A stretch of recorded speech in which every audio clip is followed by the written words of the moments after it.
पाण्यानुसार यंदा पाणी कपात होण्याची शक्यता।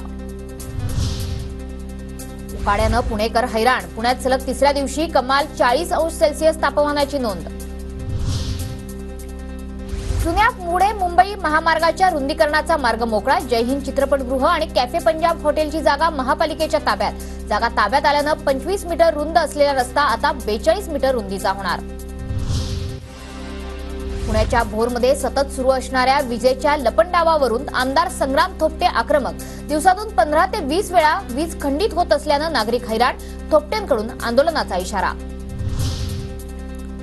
पिंपरी चिंचवडच्या थेरगावमधील धोकादायक इमारत प्रकरणी 3 महिन्यानंतर गुन्हा दाखल। महापालिकेने कारवाई करत इमारत पाडली।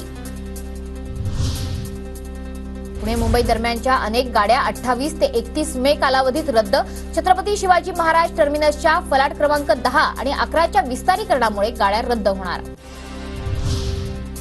पिंपरी चिंचवड शहरात 22 ठिकाणी उभारलं जाणार ईव्ही चार्जिंग स्टेशन। मनपा इमारती प्रांगणासह 22 जागा निश्चित।